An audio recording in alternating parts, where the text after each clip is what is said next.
I'll tell you what was pretty cool. It wasn't just what's on your Aggie mind, but kind of like on the entire sports universe. Braden Montgomery, former A&M baseball player. I don't know how your world worked, but on my social media universe, Braden Montgomery made his major league debut last night for the Chicago White Sox, and it was one for the record books. He got his first hit. Got his first RBI. Got his first home run. Hey, his first walk-off, and it was his first walk-off home run. Now, that sounds like an incredible debut. It kind of speaks for itself, but it was kind of really historic. It wasn't just a good night and a great debut. It was historic. Did you know that he became only the 5th player since 1900?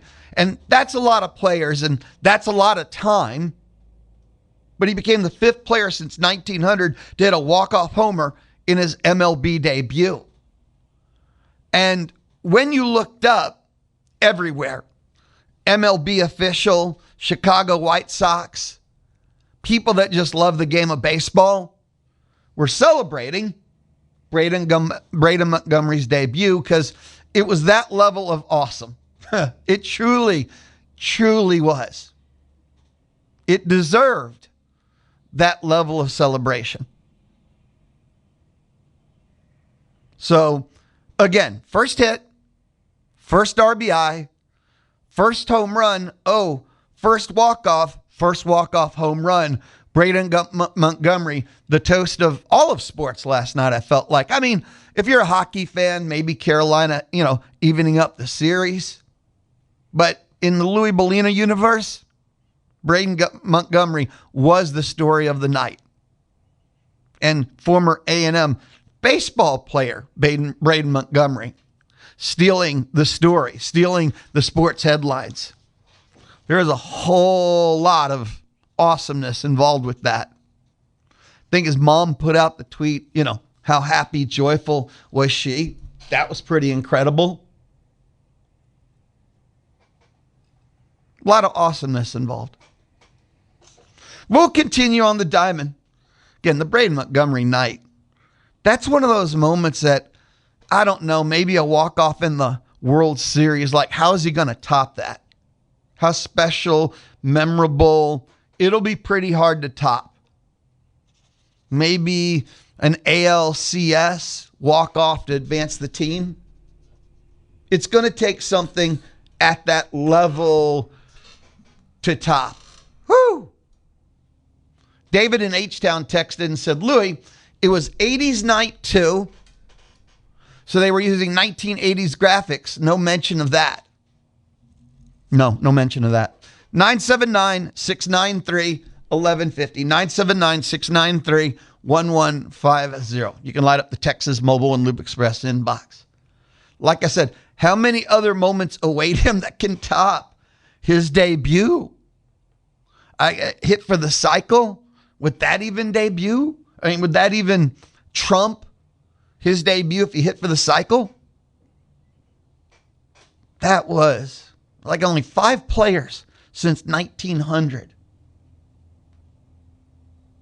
He was the 12th White Sox, rookie or something, to make his debut. 12th man strikes again. There's so many moments involved with what Braden Montgomery did last night. Awesomeness. Just saying. Pretty incredible. We'll continue, Diamond. The Athletics' Keith Law did a mock draft first round. MLB updated Chris Hakopian, number 11 to the Washington Nationals. If you're interested in those kind of things. No other Aggies in the first round, but if there's no other Aggies in the first round, when the smoke clears. And I have found in all the world of all the mocking of drafts, MLB mock drafts are the hardest to do. I do not envy those that do them.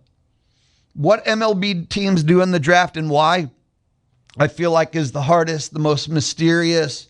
Holy cow, they don't make sense whatsoever, to be honest with you.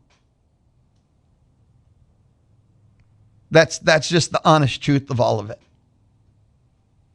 Because The teams have their own philosophies. You got to mix in the high school kids. But Hakopian, 11, Washington Nationals. If that's the case, Sorel, Grahovac, I'm sure are going to be second. Don't forget I'm not sure exactly when the compensatory picks, the in-between rounds.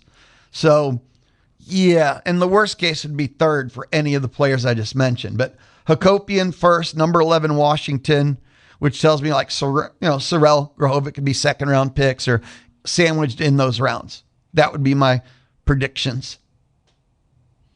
I still am thinking about last year's team, even though we're staring for news of a pitching coach and portal news. And you keep Sims healthy and just a drop of pitching. And I look at the teams that are in Omaha, and it just wouldn't have been that hard to make a run. I do believe that. And that was the regular season formula. If they just would have had a chance to play their regular season team,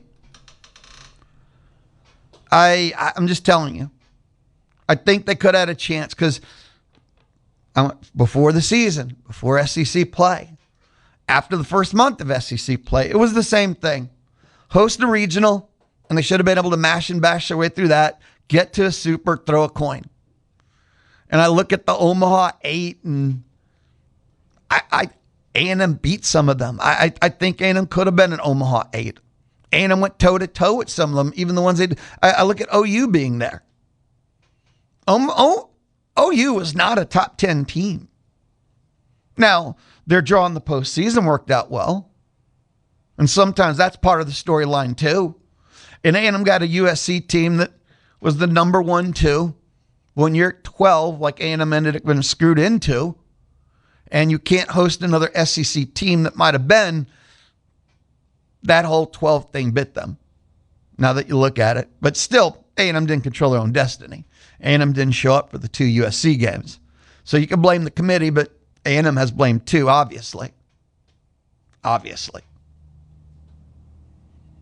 But I wish A&M would have had a chance. I say this again.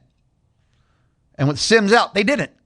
What got them 3 in SEC to end? What got them to their RPI, KRPI, and everything else? Never got a chance to try that in the postseason. That's something, to think about. They never got a chance. And then if Weston Moss would have had that step-up start in the regional with Aiden Sims too, would this have played out different? We'll never know. We'll never know. Would they have beat North Carolina? Tough ask. But hey, the chance to. You look at how this postseasons went in college baseball, and when seven national seeds went down in the regional, can't tell me there wasn't a chance. But A&M never got a chance to play with what got them there. 979-693-1150. You can light up the Texas Mobile and Loop Express inbox with your questions, your comments, and your opinions. Softball America released their final poll. I don't know, maybe this is a couple of days ago. Aggie softball finished 18. They kind of went into the postseason at 16, lost at home in the regional final, but did not advance at home again. Arizona State, who, beat Texas, the national champ, for a game. But still, A&M 18 was their final ranking. Texas 1, Texas Tech 2, Alabama 3, Tennessee 4, Nebraska 5. So 3 of the top 4 teams in the country were SEC in the final softball poll. And there's many final softball polls. So the Softball America poll, to be specific, there was Arkansas 7, Mississippi State 8, Florida 9, and Oklahoma 10. So 3 of the top 4, and then 7, 8, 9, 10. So that's 7 of the top 10 teams. 7 of the top 10 teams in the rankings, period, final, were from the SEC. Now, after 10, there's Duke at 13, LSU at 16. That's 8, 9. So A&M at 18 in the country if you use the top 25, is 10th in the SEC. That wasn't where they finished in the regular season. They had an incredible regular season, actually. Maybe their best in SEC history, to be fair. But smoke clears final rankings 18th, which by ranking is 10th in the SEC. Karen Hopkins sent a text message in. I've always admired how Braden Montgomery has remained. It is particularly impressive considering his college years and the challenge of coming back from a broken ankle. One of those things, as soon as he got drafted, and he has been so successful throughout the minor leagues that he has popped up on my timeline that it's been really easy to follow his success every step of the way. And then, of course, last night, that minor league debut, which was historical, which was for an all-time record book. So yeah. You know what? Professional hitter. His talent was undeniable from the start. You hope he can build on it. First year can be tough, but you just hope he can build on it. And it was fun. As an Aggie baseball fan, as a Braden Montgomery fan, how could you not cheer? And wow. Again, the thing I thought about kicking back was, how do you top that? Can you ever top that? Walk off in the World Series or maybe ALCS Game 7, 2 outs, bottom of the ninth to get you there. But that's an all-timer. That's a for life. That's not just, that was cool. That's an all-time for life kind of moment. So cool. 979-693-1150. I got another Aggie moment for you. Maybe this is the maroon and white notebook and I just didn't realize it. But per the Cincinnati Bengals yesterday, Cassius Howell signed his deal. Cassius Howell signed a 4-year, $12 million contract. Got a $5.1 million signing bonus. His average salary will be $3 million. Howell, base salary of $885,000. Signing bonus $5.1 million. And it's always funny to me how the contracts, the deals work. Where, you're $885 and you're like, what?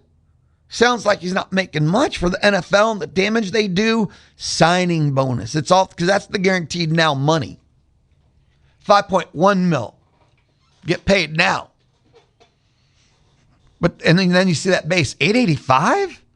Isn't that almost what, not practice squad, but isn't that like the men? Signing bonus, 5.1. But congrats to Cassius Howell. Right now, if you take a look at Aggie Athletics, they're having this phenomenal success in the portal. And I'll look at Coach Early. I look at Bucky. And Elko is just incredible with his portal success, right? And the thing that strikes me about that is it means we as Aggie fans are getting so many of these incredible players that are having these on the national level, national scene kind of seasons. And let me ask you this. As a fan, I know we want more from a purely competitive standpoint, but as a fan, I just wish I could watch some of these players more, kind of admire it even. The 1 year and even 2 is just not enough. Anybody miss the days where you could watch a player be epic for 3 years and just fully embrace and get all you can eat? Where now it's the one and done, but man, that 1 year they make an impression. So, and it's actually not a complaint of any kind. It's just one of those, man, you just wish you had more of so many, because A&M, the coaches at work right now, are just so nailing it in the portal that you're getting these incredible seasons, performances from these players, and you wish you had more than a year from so many of them, don't you?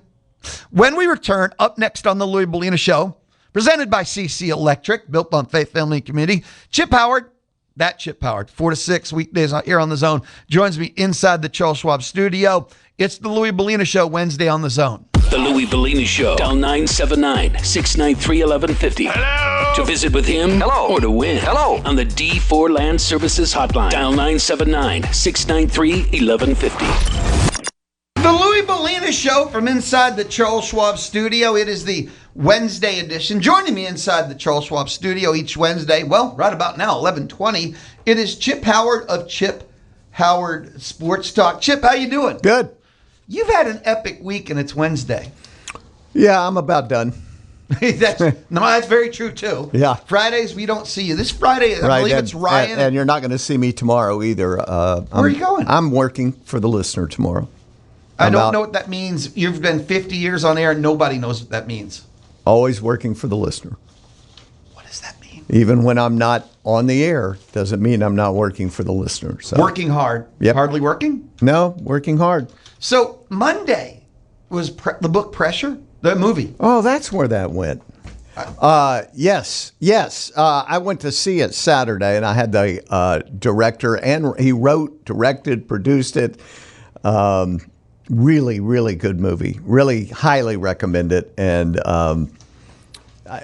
did not know the story. I mean, and I doubt if a lot of people know the story. I'm sure really good historians of D-Day, which I've studied, know the story. But that's what made it really interesting to me is this movie was about leading up to D-Day, and the decisions that went into it. D-Day was set for June 5th, a day earlier.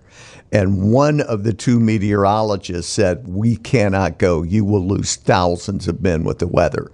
The American meteorologist, who in the movie was, pretty arrogant, said it'll be a perfect day. You have to go. He's talking to Eisenhower. Fortunately, Eisenhower listened to the British guy, and they delayed it 24 hours. Now the weather still was not great, obviously, and did cause issues, but not to the extent that had they gone the day before, the guy was right. It was really, really bad. I mean, it was probably half as bad on the 6th. And he said, you're going to have a window. And he was right. They had a little window. But it's just really interesting, everything that went into that. That's up on the podcast now? Yes, I hope so. We're in transition right now. So what an answer. If not, it will be. I think it is. I haven't checked, but I think it is. Should be, maybe, probably. Yeah.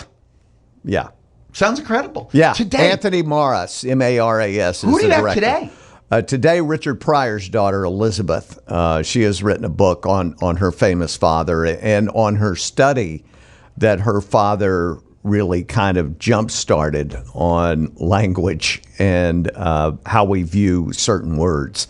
And I found that really interesting as well. And, it's not the happiest of stories. If you grew up as Richard Pryor's, daughter, one of many children by many mothers. It's not the happiest of story, but all props to her for rising above that. Now she had a very smart mom who, for the most part, isolated until she was 6. She didn't meet Richard Pryor. Wow. Didn't know she had brothers and sisters till she was 8 or 9. So yeah, it was and when tough. you find out they're Richard Pryor's. Yes, it was a tough upbringing. You didn't just have brothers and sisters. Correct. Yeah. You had Richard Pryor yes, family. Yeah, exactly. Out there. Yeah. That's a big shock. So yeah. And then yesterday, I visited with Tim Brown, who wrote the Nolan Ryan biography, and really enjoyed that one.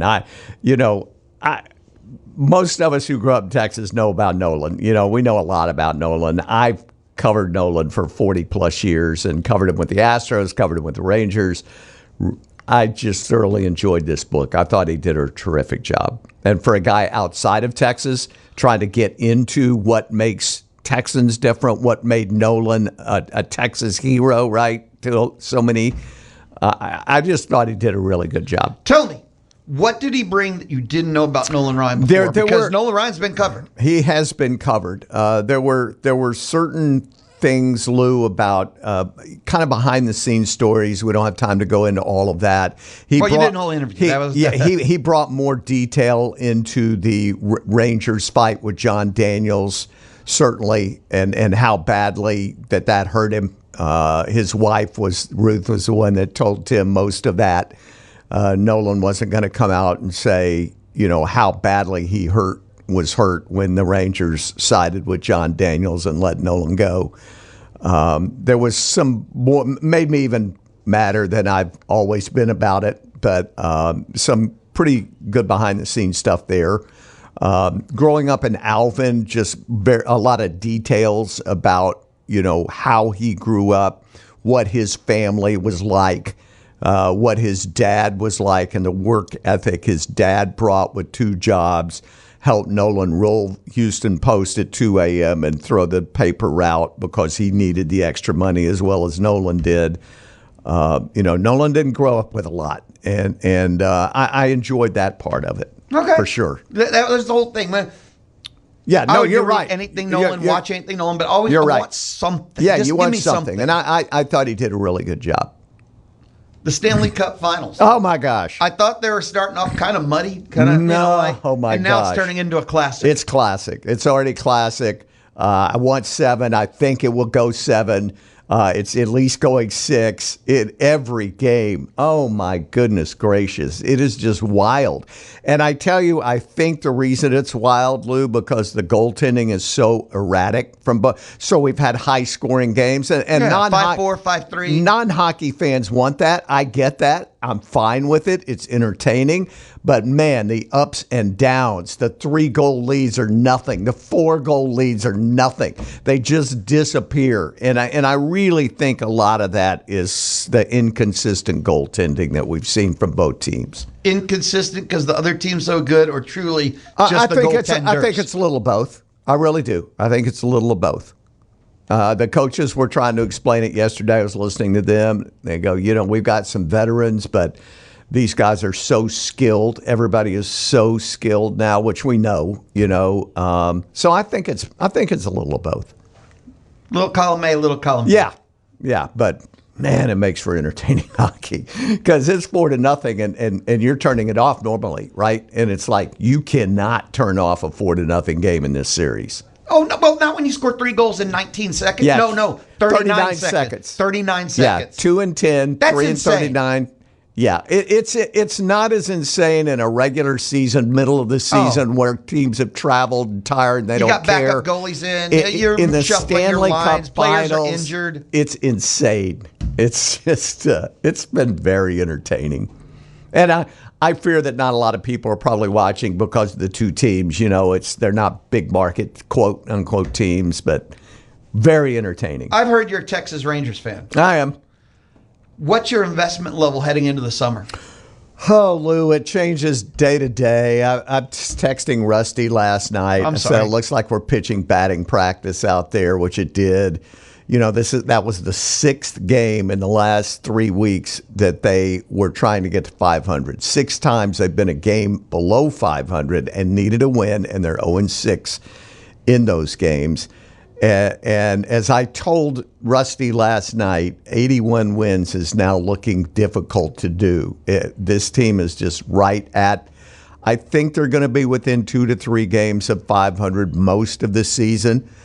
Their pitching staff is still good. The starters, some of them are still consistent and good enough not to prevent like a 6-game losing streak.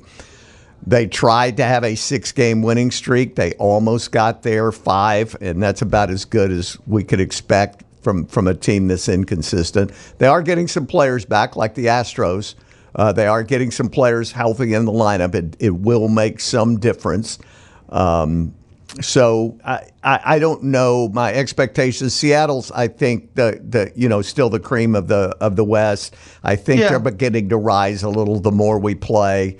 Projections are based on 162 games. Yeah. We're and seeing the Seattle more. projection is starting to kick in. Yeah, exactly. We're seeing more of that. So, but having said that, the Rangers are still, as of last night, we're in a playoff spot, which is just hard to believe.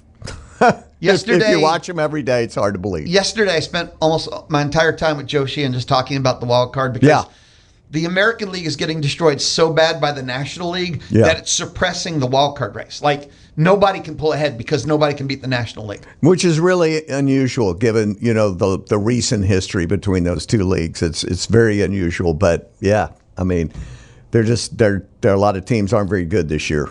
If I made you the GM of the Rangers, what would you do? I don't know. Would you try and get better, or would you try and get that wild card spot? Look, that's easy to say what I would try to do. I think the owners That's why you have a microphone. The owners have made it plain that they're not going to spend money, Lou.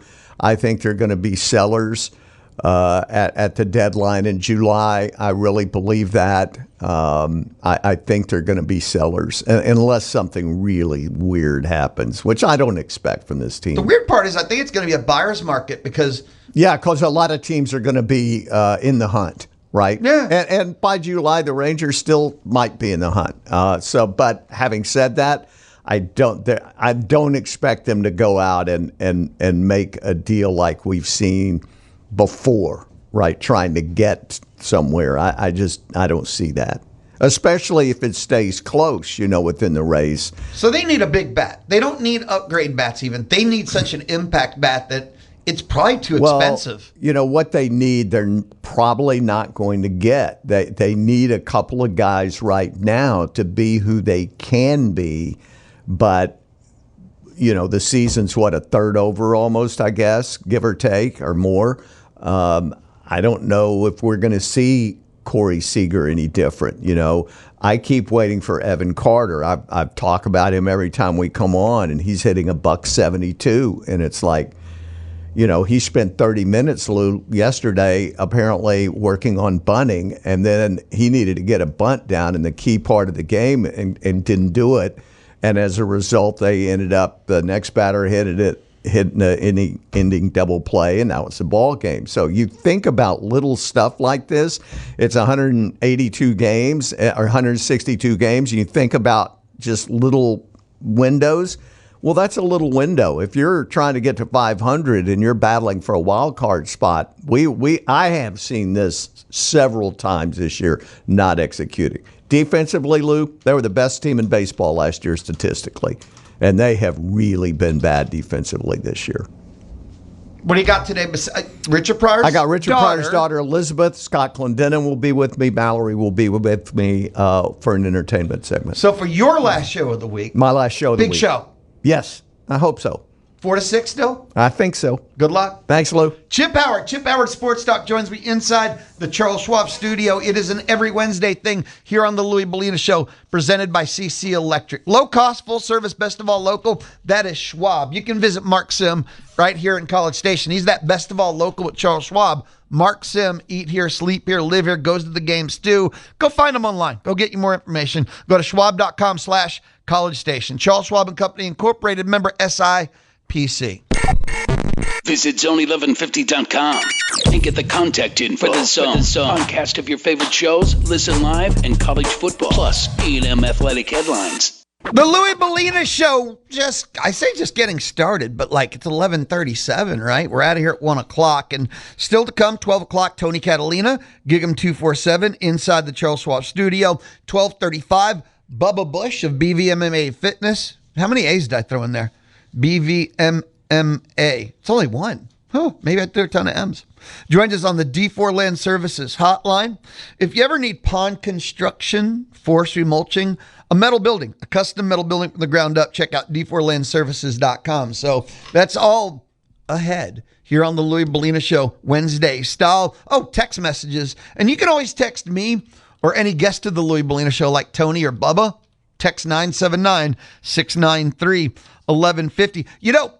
I know we're deep into the Aggie basketball offseason, but I just keep seeing a story here, a headline there, a note there, and kind of a compilation of things that have caught my attention over the past really couple of weeks in relation to Bucky Ball. The Athletic did a top 25. A&M came in at 26, because nobody does. Football has the others receiving votes. Basketball always has a top 25 and one. Top 25 and others to watch. Well, according to The Athletic, Bucky Ball, number 26.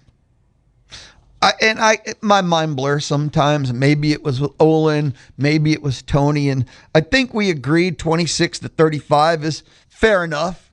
Preseason start for A&M basketball. It was SEC Country that released the CBS Sports Isaac Trotter CBS Sports, and it was this morning. SEC basketball rankings, 1 to 16. Isaac Trotter, CBS Sports, SEC basketball power rankings. I'll give you 60 seconds. Where do you think Aggie basketball should start the year? Simple concept. I'm pretty high on Bucky Ball and the players he brought in and him and his coaching staff. So I'm a little biased in this one. Okay, I'm a lot biased. But down at the bottom, your bottom 4 teams is 16 South Carolina, 15 Ole Miss, 14 Mississippi State, 13 is Oklahoma. I remember when South Carolina played hoop. Your top 4 teams, Florida 1, Texas 2, Bama 3, and Arkansas 4. And I took a look at their Texas write-up, and they just outright said that the Longhorns have a national championship contender, and that's how strong their portal was. That's how strong their portal was. The question, though, and what we care about is Bucky Ball. Where do you think they put Bucky Ball? Number 10. They put A&M at 10. Here's my initial reaction is wrong, low. And then I kind of adjust. It goes, where do I think A&M should start?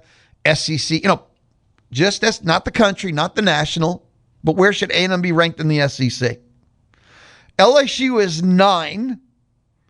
Missouri is 8. Tennessee is 7. And whenever I see any ranking of anything, any unit, any sport, any grouping, anything, go with the 3 in front and the 3 behind. On this one, the 3 in front. LSU 9, Missouri 8, Tennessee 7. Okay. Well, LSU has this magical, mythical class that I think they're going to have to go to court for at least 4 of the players. And even if they split 2 and 2 on who's eligible or not, that won't put them in front of A&M. They have many miles to go in court before they sleep. Missouri, I keep seeing they had a sneaky good portal class. A&M's class wasn't sneaky. A&M just had a really good portal class. They don't need the word sneaky or one to watch or can sneak up on anything like that. A&M just had a really great basketball portal class. Tennessee at 7. It's a mistake to underestimate or just not respect Rick Barnes' basketball regular season.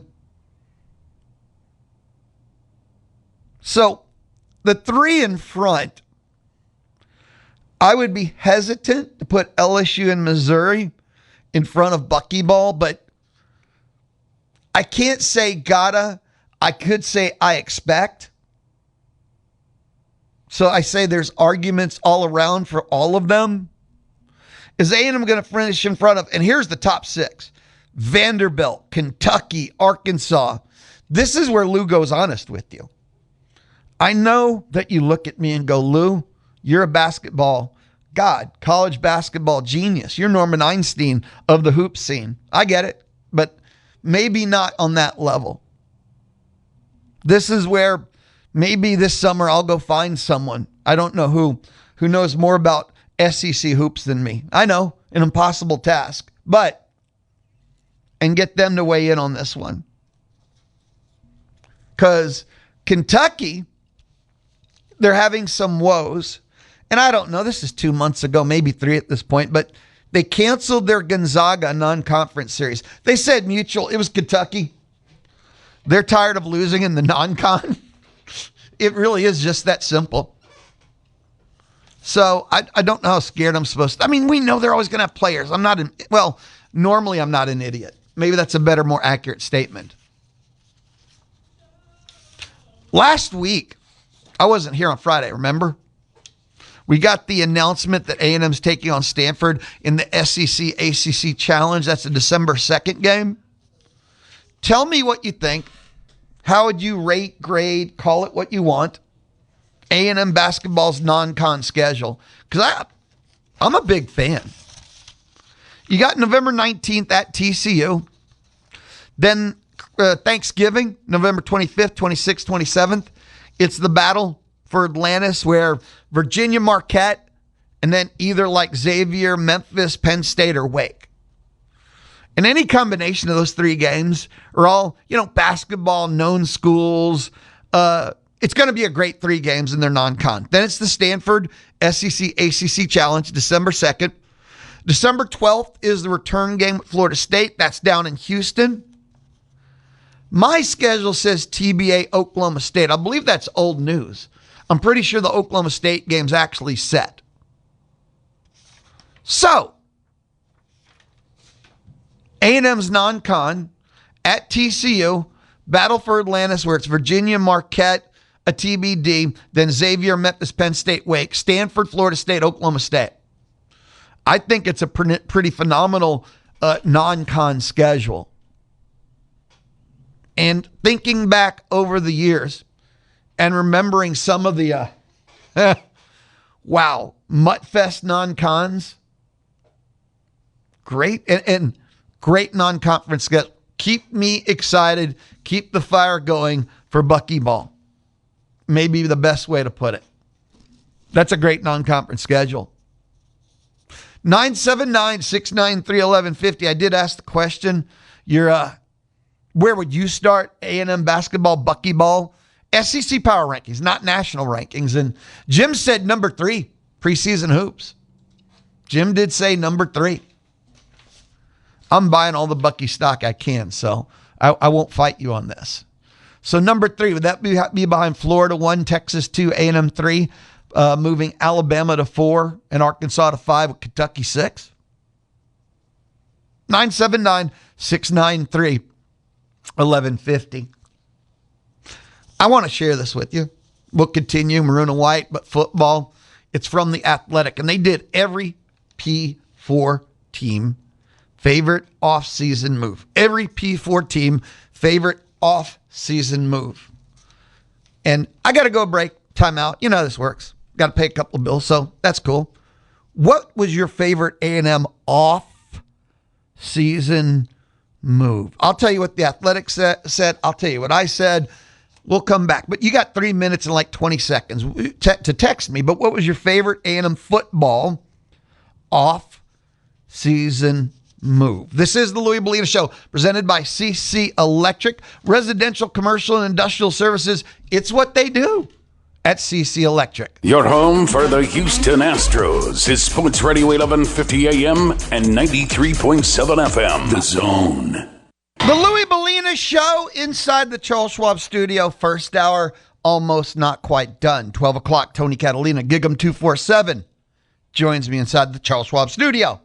12:35, Bubba Bush of BVMMA and Fitness on the D4 Land Services hotline. But I asked a question. What was your favorite Aggie football offseason move?